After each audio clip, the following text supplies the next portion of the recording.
Hindi ko inano, bawal pala si Mati. Pipila tayo doon para sa entrance kasi may babayaran. And yan, nauna na sila sa akin. Yan. So siya, oh. Yun. So, ngayon namin pinili para hindi marami yung hindi ganun kainit. Is 75. Sa resibo nyo? Tapos, pag students, teachers, senior citizens, PWD 50, and cash payment only. So, yon. Malaking tulong para sa atin and sa inyo rin, di ba? Na kakaroon kayo ng knowledge about the history. So, yon. So, dito. Yan. Okay. May simbahan po dito? It's just a chapel. Okay. Actually, it's not an original chapel anymore. Mm-hmm. It was put up by the Intramuros administration just to commemorate the Our Lady of Guadalupe, which originated from Yun, Mexico. Mama Chapel po. Our Lady of Guadalupe, Mama. Oh, Mexico. So actually, the Our Lady of Guadalupe was responsible for the mass conversion of Mexicans. Yes. Okay. And because of that, they rank it's showing the scars of war. You can still see some shelling and some bullet holes, right? Mm-hmm. So this was the American barracks during their time. This was bombed by the Americans also, destroyed by Americans because there were Japanese inside and the Americans were outside. Okay. So this is one place for pictorial, good place for Okay po, sige po. we have American guests who would prepare to be photoed here. Okay. Okay po, sige po. You know, it was free-flowing then to the Pasig River because on the right we have Pasig River. Mm-hmm, yes. But it's closed now. Mm-hmm. So it doesn't smell bad. Good. Mm-hmm. But you can't swim. Yes po. Pero nililinis naman yan, sir. Yes. Now you have the gate. The gate is, by the way, 40 feet high. 40. Mm-hmm. But the walls are evenly distributed. They are about 22 feet in height. Mm-hmm. And the thickness of the wall is about 8 feet. 8 feet. So very difficult really to to invade. If you are an enemy, it's very difficult. It's 8 feet thick. And by the way, that carving over there looks like a man on a horse. It is. Mm-hmm. Actually, it's a carving of Saint James the Apostle. Are you Catholics? Yes po. Okay. Saint James went from Jerusalem, he went to Spain, and eventually he became the patron saint of Spain by firing squad. So after 4 days of promulgation, he was made to walk in Rizal Park. At 6:30, he left the place here by walking. By 7:03, he was dead already in Rizal Park. So other things that you will see inside are the paintings and sculptures of Jose Rizal. He even has a self-portrait of himself. There are also pictures of important personalities. For example, Josephine Bracken, Andres Bonifacio, Emilio Aguinaldo, other revolutionaries. You could also see a map where Rizal, showing countries where Rizal traveled, mostly in Europe. Mm-hmm. But he also went to US, he also went to Hong Kong and Japan and other parts of the world. Mm-hmm. So he's a well-traveled man, actually. Mm-hmm. Now, there's also several currencies there where Rizal appeared, even during the Japanese period, when we have Japanese money, right? Mm-hmm. What else? Oh, this is also important. the manner that he was executed in Bagong Bayan or Rizal Park.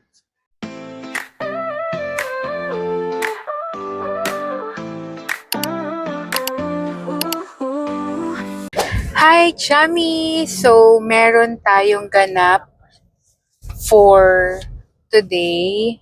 And kasama natin ang Team Busog. And meron tayong pupuntahan somewhere in Manila. Pero syempre, mamaya ko na i-reveal yon.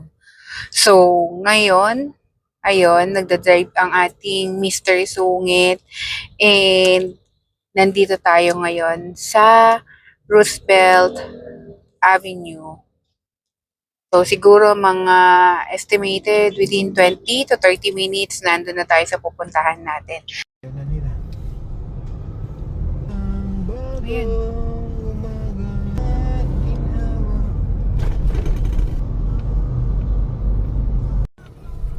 Left or right? Left na dati. Parking.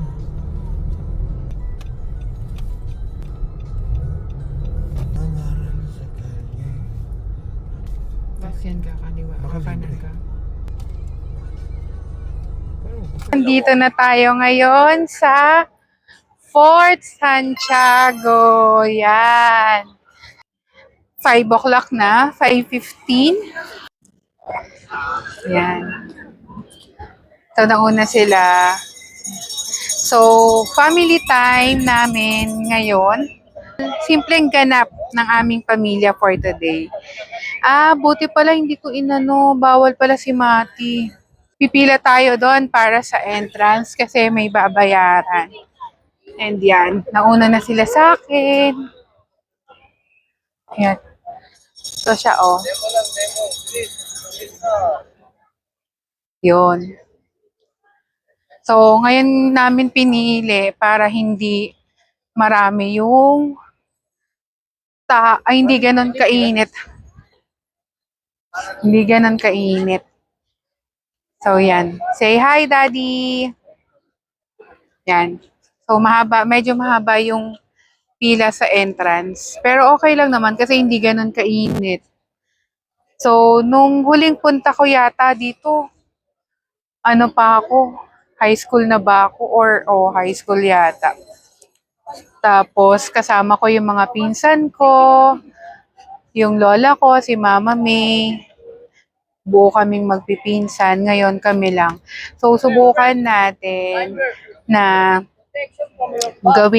subukan namin ulit kaming magpipinsan, nakasama yung mga anak namin.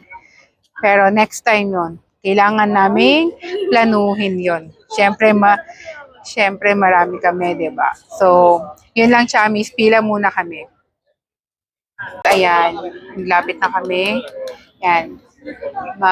Malapit na kami dito sa entrance and magbabayad kami ng entrance fee. Mamaya i-check natin kung magkano yung entrance fee. Siguro may discount yung senior citizen and PWD. So pagpasok nyo dito sa entrance ng Intramuros, yan, merong ganito, PNP hotlines, mga contact details. So yan, Chamis, nagbabayad na si Bossing Sungit. So yung rate is Hi to vlog. hello po. So yan, so for yung entrance is regular adult is 75. Sa resibo nyo? Tapos pag students, teacher, senior citizens, PWD 50 and cash payment only. So yon. Tama, ma. Okay, sorry mama. So yan, nakabayad na tayo and sige po. So ayan, iyaan na natin. Magbibigay lang natin yung ticket natin. Ayan. Thank you very much. Okay na. So, ito na. Ayan. So, sa gilid, may mga kainan. Pero mamaya na yan. Doon muna tayo sa may diretso. Hindi ko alam kung ano. May nagugutom ba? So, ito, merong summer festival. Ayan. Summer. Dali, anak. Right, excuse. May summer festival dito. Sorry kuya, ano ko lang. Ayan, so may summer festival and dito tayo mag-start. So may mga nag-aalok-alok kung gusto nyo ng tour guide. Tatanungin natin si Bossing kung gusto niya. Wait lang. Chamis, kumuha tayo ng tour guide. Si Sir, anong name nila, sir? My name is Benji. Si Sir Benji po. And per Sir Benji, yung laki nitong Fort Santiago is ilan, sir? 2,030 square feet. Square feet. perimeter. Yun. So, kailangan na namin kumuha ng tour guide kasi hindi na ganun ka sharp yung memory ko regarding dito sa Fort Santiago. So, he'll lead us kung saan-saan tayo pwedeng pumunta dito sa Fort Santiago. Fort Santiago was used by our four colonizers as military headquarters.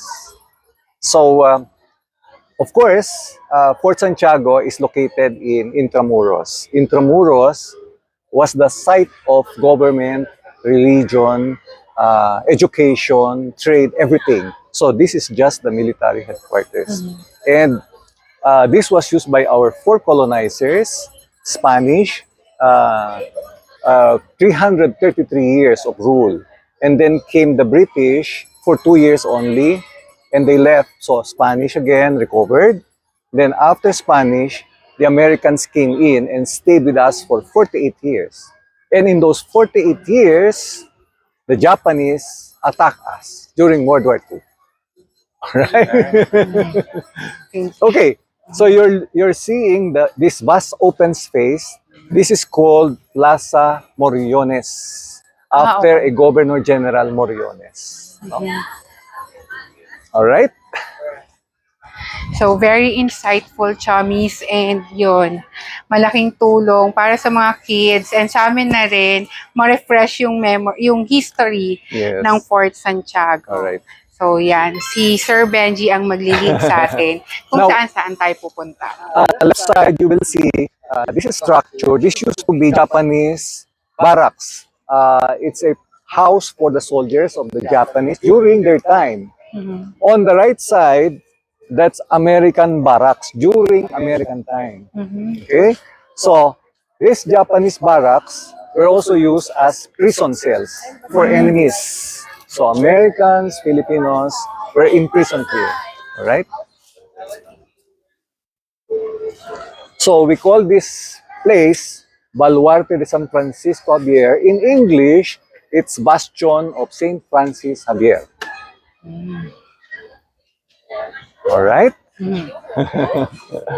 Yan. Okay, so why the bastion? Because a bastion is a fortified place in a fort.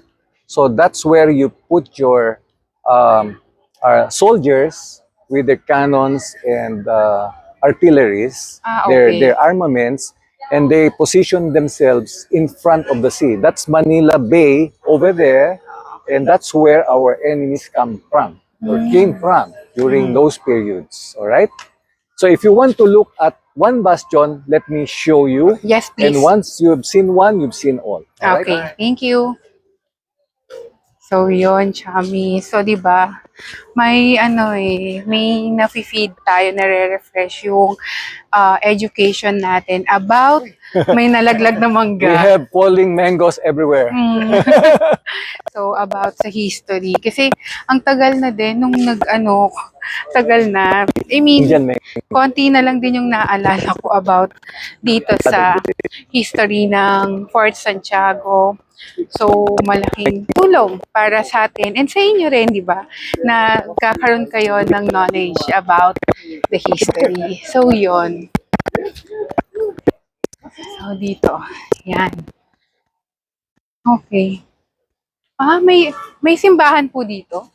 It's just a chapel. Ah, okay. Actually, it's not an original chapel anymore.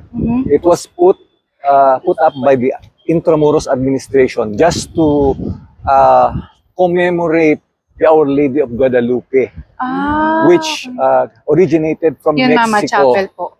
Our Lady of Guadalupe, Mama. Oo, Mexico. So actually, the Our Lady of Guadalupe was responsible for the mass conversion of Mexicans. Yes. Okay. And because of that, They rank third in uh, the biggest countries with Catholics. The first one, of course, is Brazil. Second one is Philippines. Third is Mexico. And fourth is USA. Ah, okay. So, chami, saya na, di ba? The sunset. So that's the bastion. This is also part of the bastion. So, Ayun, yes. Kita nyo ba? Ayun yung bastion. so if you have enemies, Yan. unlike when you are in a normal round shape fort, you don't see what's on the left. So you can still see.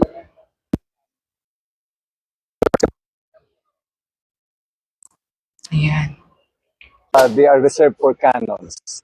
Yeah. That's Manila Bay. Manila Bay.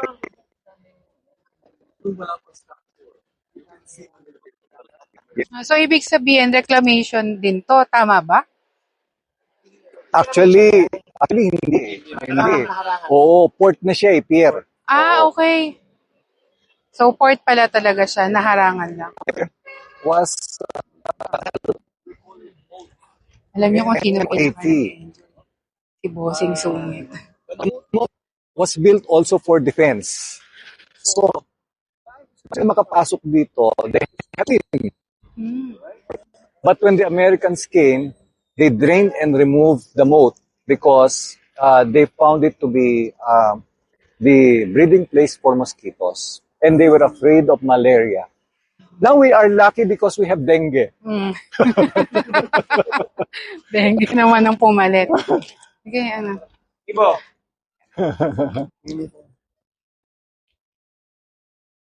Yan. Yan, ma'am. Sige, mama. Nasa likod ako nag-video. Yan.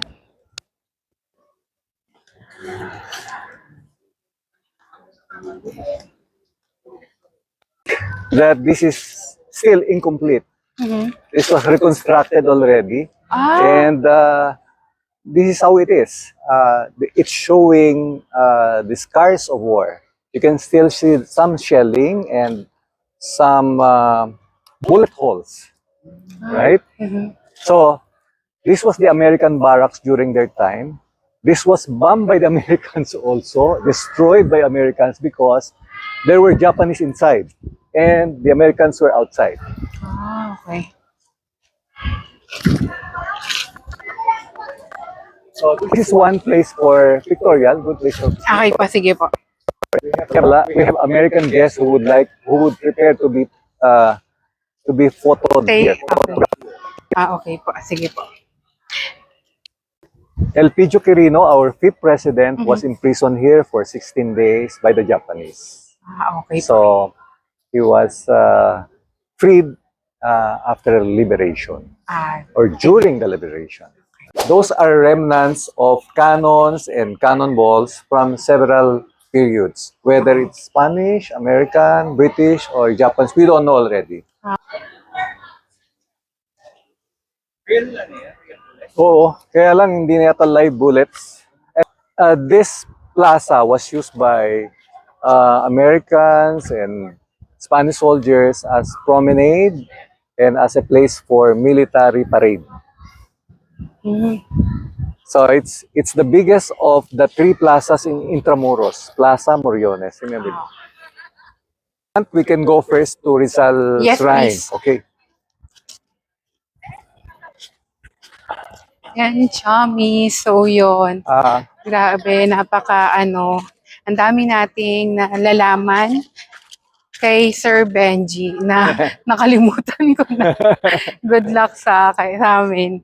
So, sa kasi Bossing Sungit kasi ito yung gusto niya talaga. Makabayan siya. So, yun. So, masaya siyang, ayan, ito yung pinuntahan namin. Actually, matagal niya na gusto. I might not touch it. Who built this place? Governor General Dasmariñas was the first Governor General to build walls into stones because prior to the entry or the invasion of Spanish, Mhm. we were under Muslim ruler, Raja Sulaiman. Mhm, yes. So this was made out of lumber, logs. And in 1571, Legazpi came over with his troops here. Mhm. So they defeated Raja Sulaiman. From time to time, Raja Sulaiman would come back and Ayaw mo. attack the Spanish, but to no Hindi mabuksan? avail. So hindi sila Ah, manalo-nalo. ko lang. Now, Hirap. after 1571, 3 years after, some Chinese pirates, actually, it's not some, it's 5,000 to 6,000 Chinese pirates tried to invade Manila, or rather Intramuros, but they could not do that. They couldn't do that. So they burned everything here, and even San Agustin Church was burned. All right? So it was for this reason that Governor General Dasmariñas, after 20 years, started to build this into a wall of stone. Mhm. And by the way, those stones are adobe. So Oo. matibay talaga siya. Adobe came from volcanic tuff. Mhm. When you have ash combining with rocks, it becomes a durable material for building or structure. Now, you might wonder, we didn't have cement before. So how were the people able to put up the stones on top of each other without cement? Mhm. So they use egg whites, Ah. puti ng itlog. Ah. They mix it with lime, sand, and water into a very strong bind. Mm.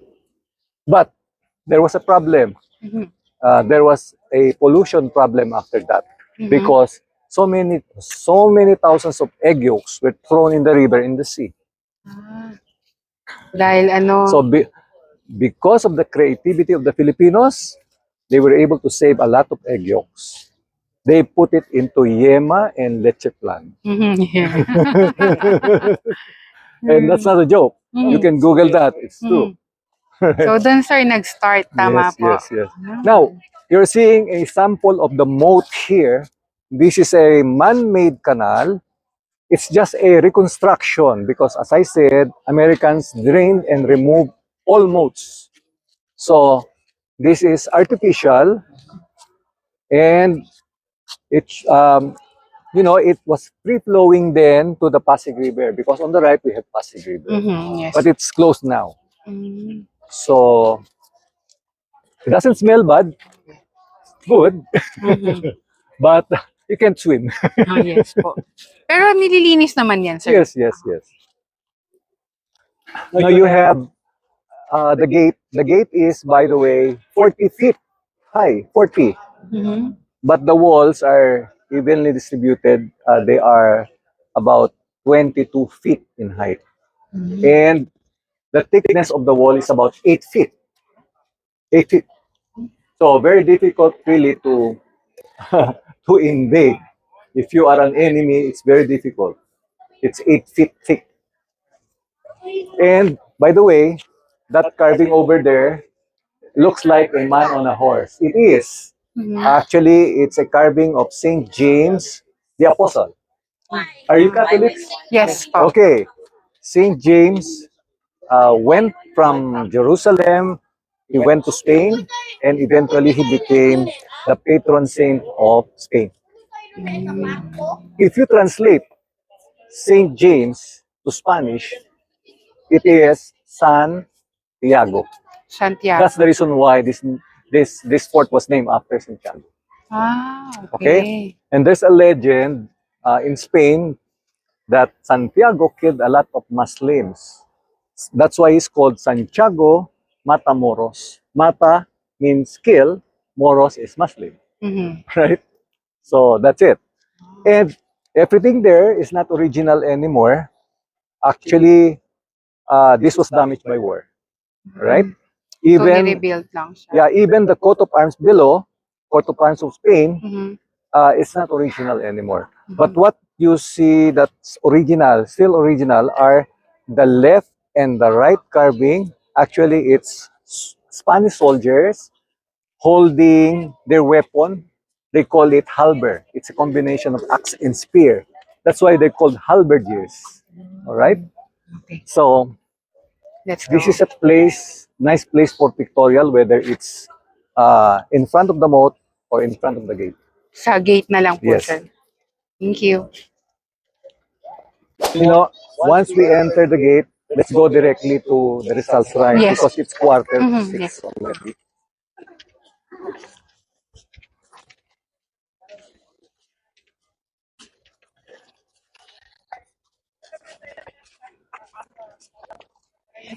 Chums. That you have mentioned that Yes, yes. which is made of egg white, right? Egg white, oo. Kasi parang wala pa siyang, parang wala pa siyang semento eh. But some others, parang may semento. We have, Papasok na tayo and diretso tayo sa Rizal Shrine. So, let's go. Yan.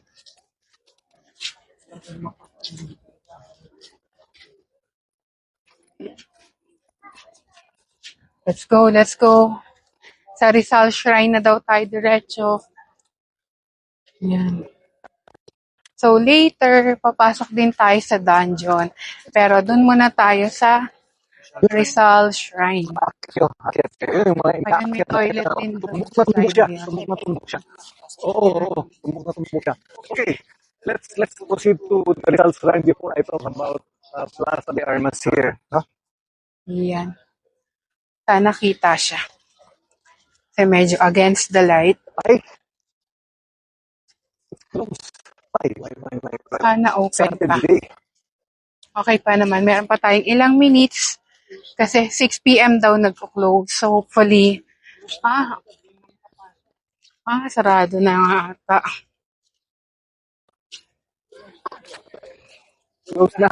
Ay, nag-close na Oo, po. pero let me just talk about it, no? Okay po. Oo. Sayang. Ayan.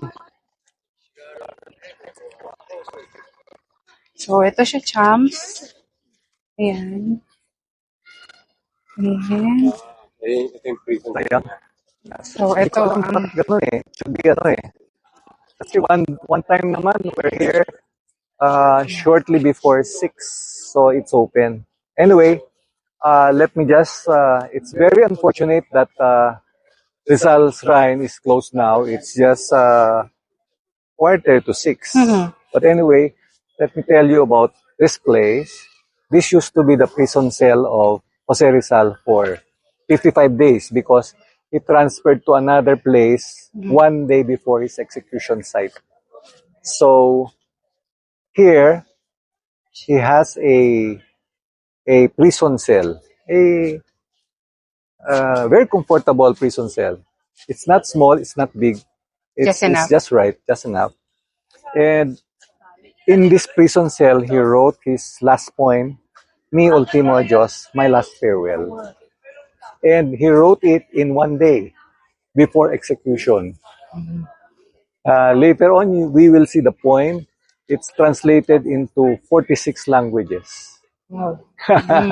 It's a 14th stanza with the last two lines dedicated to his wife, Josephine Bracken. You will see that. Now, there's also a mock court here.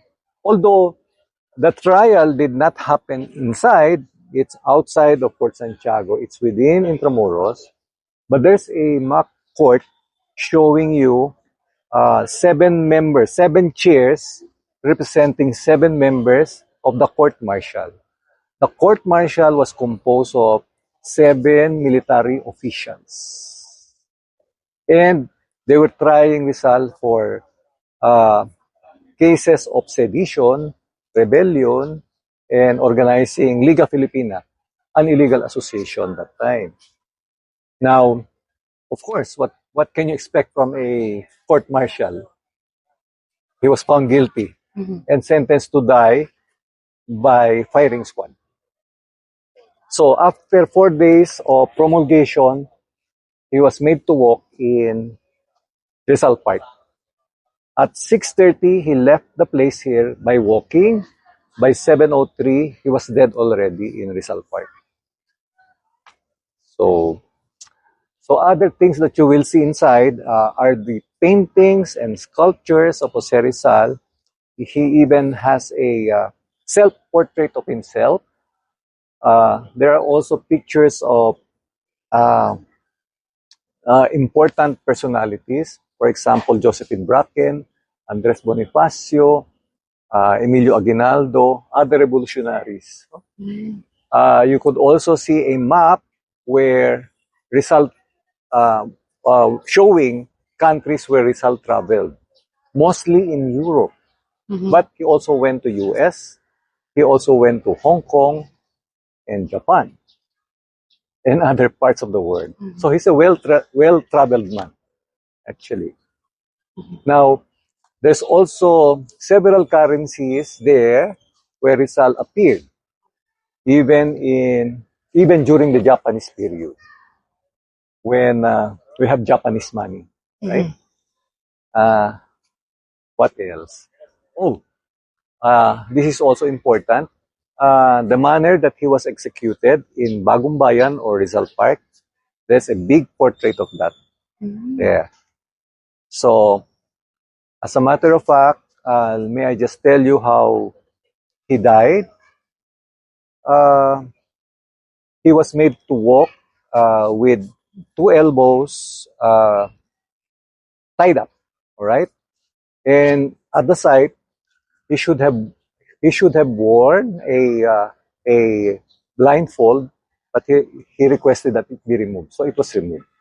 He requested also that he face the firing squad, but it was denied.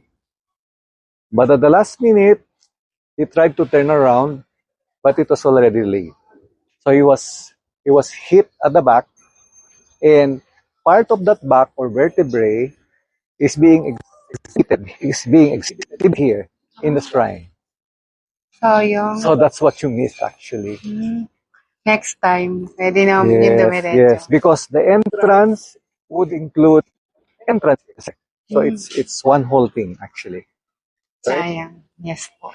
So Jose Rizal became our national hero because he was martyred. He was very instrumental and he the Philippine Revolution. As a matter of fact, he wrote two novels, No Limitangere and El Filibusterismo. They were catalysts in igniting the hearts of the Filipinos. So in 1896, that was a very important year. Andres Bonifacio started Katipunan. 1896. Rizal died December 30, 1986. So same year. But the death really catalyzed everything. So the revolution went as far, the revolution against Spain went as far as 1898. Just when the Americans came in. Okay.